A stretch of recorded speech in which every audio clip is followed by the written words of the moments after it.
Hey, Wrangler 4xe fans. A lot of people have asked the question, how do you find public charging stations?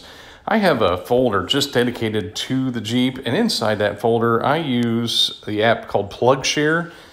And when you open PlugShare, you can see any charging stations that are in a given area all across the country. And it doesn't necessarily have to be any certain type of charging station. And what you can do is go in there and actually sort by the type of stations you want to see. Now, we're looking at Cincinnati, Ohio. If I go up here to Dayton, closer to where I live, you can see there are charging stations everywhere. The blue ones represent people's chargers in their homes. Some people are actually willing to share, with other EV drivers especially. If you're out and you're running low and you just need to top off to get home or whatever, a lot of people have shared their home charger locations. The green ones are public charging stations. The brown ones are kind of like restricted, like they might be in a parking garage that only doctors can get into, or at a hospital, or there's all sorts of examples of when they're restricted.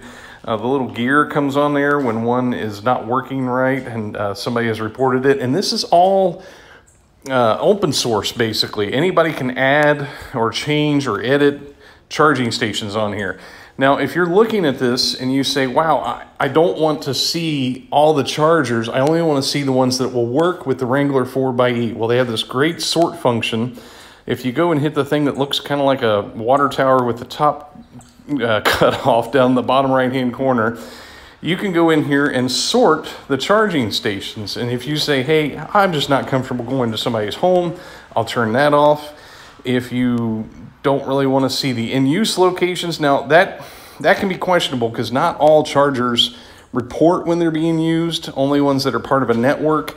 If you are in an area with a lot of like Clipper Creek public chargers, those don't connect and those don't report out. But if you wanted to take those out, you could. And you can also do this thing where you can sort out, the PlugShare app knows, hey, I'm driving a Jeep Wrangler 4xe and it's in 2021, so it knows that I need a J1772. In fact, I can't even turn that off. I can click on it a bunch. But if I want to turn on like a wall plug, some places just say, hey, here's this wall plug, you are free to use it.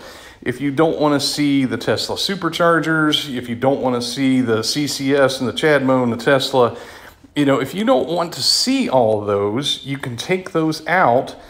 But the app will actually, when it popped up there, you could see it wasn't even showing all these other ones because it knows what the Wrangler 4xe needs. And you can also go down here and you can sort by network. You can turn off certain ones, like if you don't want to even mess with a Tesla destination charger or a supercharger because you don't have a converter, you can take those out.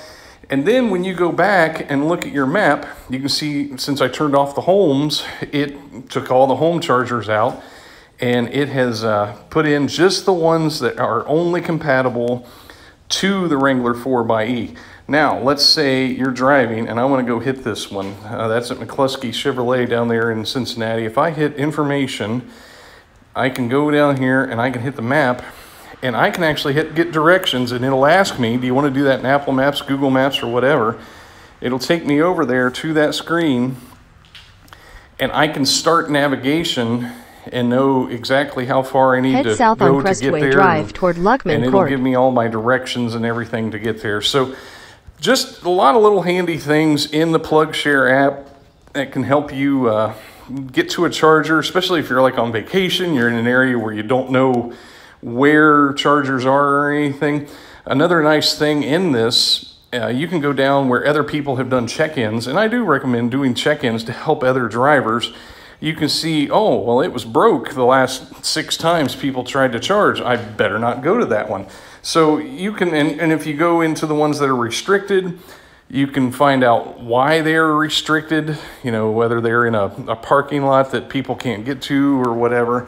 So there are all sorts of awesome things in the PlugShare app, and you can put in your information and what your vehicle is, and it'll, you can even do some trip stuff. I don't recommend this in a plug-in hybrid because who wants to pull off every 20 miles and charge? But if you had an EV, you could actually kind of plot your course and where you want to go and where you would have to stop for charging and all that kind of stuff. But with a plug-in hybrid, that's not necessarily a thing we want to mess with, but you could if you wanted to do that. So just wanted to share that. And if we zoom way out here, we will see our United States and Canada and down even into Mexico and everything. We just have a lot of chargers. Now you can see out here, it's still trying to load. It's still trying to bring all this in, but you can see that there are probably a lot of chargers around you that you may be unaware of. They can be on the backs of